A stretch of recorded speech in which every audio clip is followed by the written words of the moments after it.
Principles of 5S for good housekeeping. మనం ఒక organisation తీసుకున్న, కంపెనీ తీసుకున్న 5S ప్రిన్సిపల్స్ అనేవి మెయిన్ రోల్ ప్లే చేస్తాయి. అండ్ వెరీ ఇంపార్టెంట్, 5S అనేది ఖచ్చితంగా ఫాలో అవ్వాల్సిందే. 5S ఇంప్లిమెంటేషన్ డెవలప్ చేసిన జపనీస్ వాళ్ళు. 5S ప్రిన్సిపల్స్ ఫాలో అవడం వల్ల మనం ఒక ఆర్గనైజేషన్లో వర్క్ అనేది ఎఫెక్టివ్గా, ఎఫిషియెంట్గా అండ్ ఆల్సో సేఫ్గా జరగడానికి అవకాశం ఉంటుంది. అండ్ 5S ఇంప్లిమెంటేషన్ అనేది మనకు జపనీస్ టెక్నాలజీ నుంచి డిరైవ్ అయింది. ఈ 5S ప్రిన్సిపల్స్ అన్ని 5Sలతో స్టార్ట్ అవుతాయి. ఫస్ట్ ఎస్ వచ్చి షార్ట్. షార్ట్ అండ్ దీన్నే జపనీస్ టెర్మినాల్లో సేరి అంటాము. షార్ట్ అంటే మనం ఒక ఆర్గనైజేషన్ తీసుకున్న, కంపెనీ తీసుకున్న 2 types ఆఫ్ టూల్స్ ఉంటాయి. అవే wanted, unwanted. That means necessary, unnecessary things.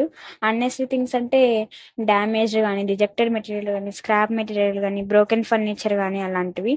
Unwanted things అన్ని రిమూవ్ చేసేసి వాంటెడ్ థింగ్స్ మాత్రమే ఉంచడము. షార్ట్ వల్ల వర్క్ అనేది డిలే కాకుండా ఉంటుంది.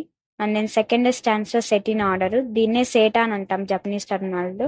సెట్ ఇన్ ఆర్డర్ అంటే అన్వాంటెడ్ థింగ్స్ అన్ని రిమూవ్ చేసిన తర్వాత వాంటెడ్ థింగ్స్ అన్ని ఆర్డర్లో పెట్టడం. లైక్ మనం ఎగ్జాంపుల్గా మెషినరీ టూల్ తీసుకుంటే స్పానర్స్ అనేవి మెయిన్ రోల్ ప్లే చేస్తాయి. సో ఆ స్పానర్స్ అన్ని నెంబర్ వైజ్ పెట్టడము. అలా పెట్టడం వల్ల క్లమ్జీగా అన్ని మిక్స్ అయ్యి లేకుండా ఈజీగా ఉంటుంది తీసుకోవడానికి ఒక ఆర్డర్లో ఉన్నప్పుడు. And then third stands for shine. దీన్నే మనం జపనీస్ టర్మినాల్లో సేసో అంటాము. ఈ షైన్ ఫర్ ఎగ్జాంపుల్ మనం ఎలాగైతే మన ఇంట్లో మన వస్తువులన్నీ నీట్గా పెట్టుకుంటామో అలానే ఆ వర్క్ ప్లేస్లో, ఆర్గనైజేషన్లో ప్రతి టూలు, ప్రతి థింగ్ నీట్గా ఉండేలా చూసుకోవాలి. ప్రతిరోజు దాన్ని క్లీన్ చేస్తూ ఉండాలి. లైక్ దాని మీద ఉన్న డస్ట్ కానీ అలా. ఇలా చేయడం వల్ల టూల్ ఆర్ మిషనరీ అనేది ఎక్కువ లాంగ్ టైం అనేది యూస్ చేయొచ్చు. అండ్ సేఫ్ వర్క్ ఎన్విరాన్మెంట్ కూడా ఉంటుంది. And then fourth stands for standardised. దీన్నే సెట్సుకే అంటాం మనం జపనీస్ టర్మినాలజీలో.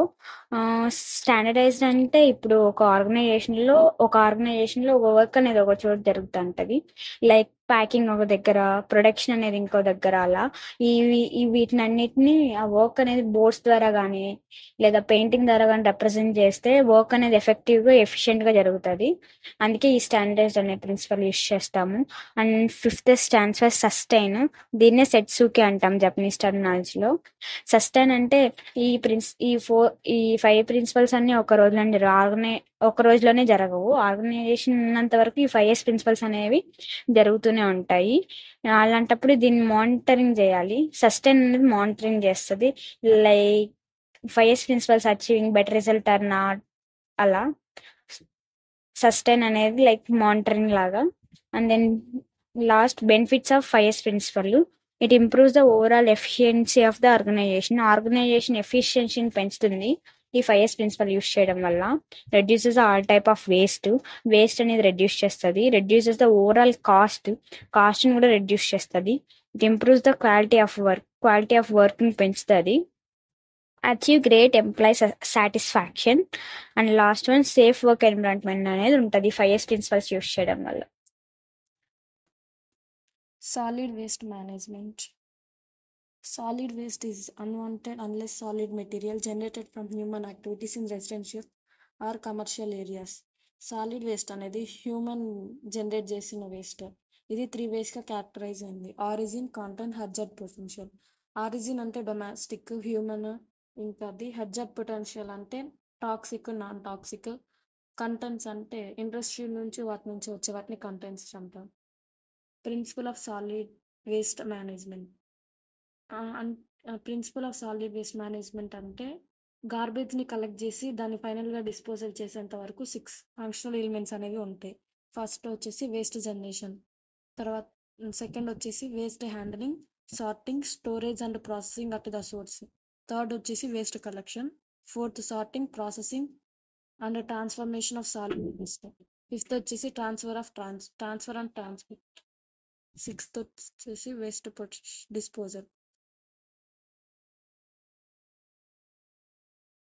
వేస్ట్ జనరేషన్ అంటే జనరేట్ అయిన వేస్ట్ని మొత్తం మనం కంట్రోల్ చేయలేము, కానీ దాన్ని రీయూజ్ అలా చేయొచ్చు.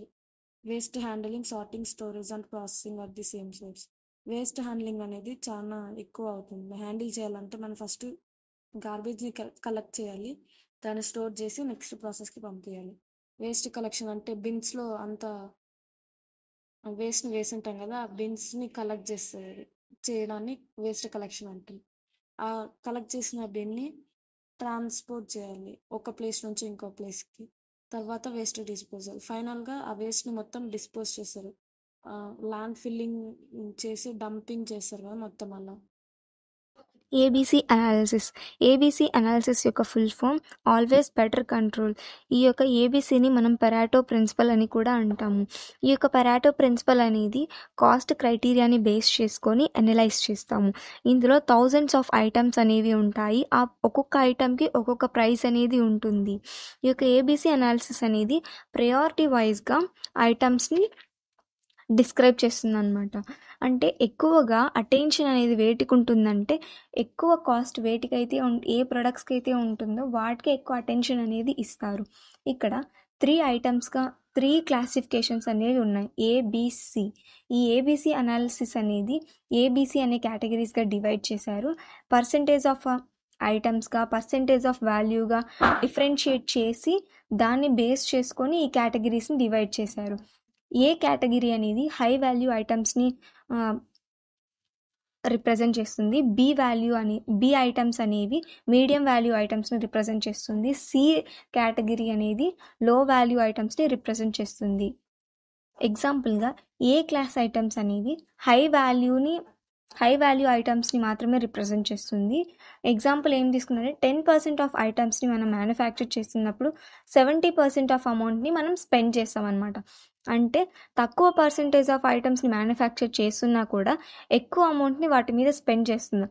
ఎందుకంటే దానికి కావాల్సిన రిక్వైర్మెంట్స్ యొక్క అమౌంట్ అనేది ఎక్కువ ఉంటుంది కాబట్టి, మనం ఎక్కువ అమౌంట్ని స్పెండ్ చేస్తున్నాం కాబట్టి అందులో స్ట్రిక్ట్ రూల్స్ అనేవి ఫాలో అవుతారనమాట. స్మాల్ క్వాంటిటీ మాత్రమే స్టాక్లో మెటీరియల్స్ని స్టోర్ చేస్తాము. ఏబిసి కేటగిరీస్ కంటే వీటికి ఎక్కువ ప్రయారిటీ ఉంటుంది. కాస్ట్ కూడా ఏ హై వాల్యూ ఐటమ్స్కి మాత్రమే ఎక్కువగా ఉంటుంది. Next B class items. ఈ కేటగిరీలో మోడరేట్ వాల్యూ ఉంటుంది, మోడరేట్గా ఉంటాయి అన్నమాట ఈ ఐటమ్స్. అంటే అలా ఎక్కువ కాస్ట్ లేకోకుండా తక్కువ కాస్ట్ లేకోకుండా ఏకి సి ఐటమ్స్కి మిడిల్లో ఉంటుంది. అంటే 20% ఆఫ్ ఐటమ్స్ని మనం మ్యానుఫ్యాక్చర్ చేయడానికి 20% ఆఫ్ అమౌంట్ని స్పెండ్ చేస్తాం అనమాట. అంటే అట్లా ఎక్కువ స్పెండ్ చేయము, అట్లా తక్కువ స్పెండ్ చేయము, మీడియంలో. అందుకని వీటిని ఇంటర్మీడియట్ ఐటమ్స్ అని అంటాము. కానీ వీటికి సి ఐటమ్స్ కంటే ఎక్కువ ప్రియారిటీ అనేది ఉంటుంది. మనం ఎంత మెటీరియల్స్ని మనము తీసుకుంటున్నాము అంటే పాస్ట్ యొక్క రిక్వైర్మెంట్స్ని బేస్ చేసుకొని ప్రజెంట్ ఎన్ని మెటీరియల్స్ని మనం పర్చేస్ చేయాలి అనేది చూసుకుంటారనమాట. ఏ అనేది ఏకి సికి మిడిల్లో ఉంటుంది. ఈ యొక్క బి కేటగిరీ అనేది సి క్లాస్ ఐటమ్స్లో లో వాల్యూ ఉంటుంది, కానీ మ్యాక్సిమం నెంబర్ ఆఫ్ ప్రొడక్ట్స్ని మ్యానుఫ్యాక్చర్ చేస్తాము.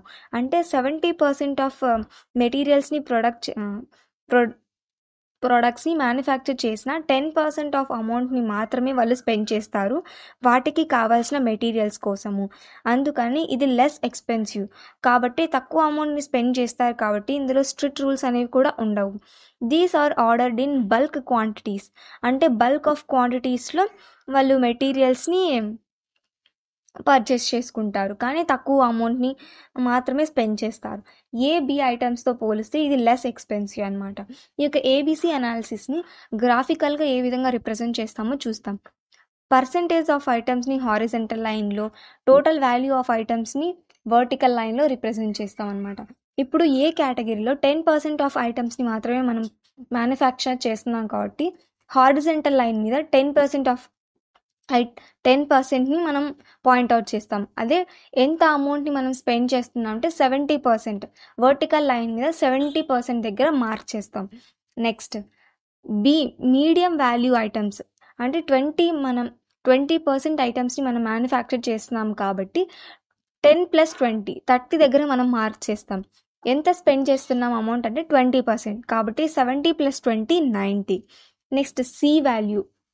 సి కేటగిరీకి సంబంధించిన ఐటమ్స్ మనం 70% ఆఫ్ ఐటమ్స్ని మ్యానుఫ్యాక్చర్ చేస్తున్నాం కాబట్టి హారిజంటల్ లైన్లో 30+70 100 దగ్గర మార్క్ చేస్తాము.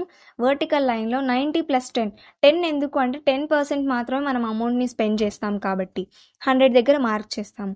ఎక్కడైతే ఇంటర్మీడియట్ పాయింట్ వచ్చిందో ఆ వాటిని జాయిన్ చేసుకుంటూ మనం ఆర్క్ అనేది గీస్తాం. ఈ విధంగా మనం ఏబీసీ అనాలిసిస్ గ్రాఫ్ని రిప్రజెంట్ చేస్తాం. ఎందుకు ఈ యొక్క ఏబీసీ అనాలిసిస్ యొక్క అడ్వాంటేజెస్ ఏంటి అంటే, క్లియర్ కట్ మనకు ప్లానింగ్ అనేది ఉంటే ఎటువంటి డిస్టర్బెన్సెస్ అనేవి రాకుండా ఉంటాయి. హై వాల్యూ ఐటమ్స్కి మనం ప్రయారిటీ ఇవ్వగలము. అంటే వేటికి మనము ఇన్వెస్ట్మెంట్ అనేది ఎక్కువ పెట్టాలి, వేటి మీద పెడితే ఎక్కువ ప్రాఫిట్ అనేది వస్తుందనేది తెలుస్తుంది. వేటికి మనం స్ట్రిక్ట్ కంట్రోలింగ్ అనేది ఉండాలి అనేసి తెలుస్తుంది.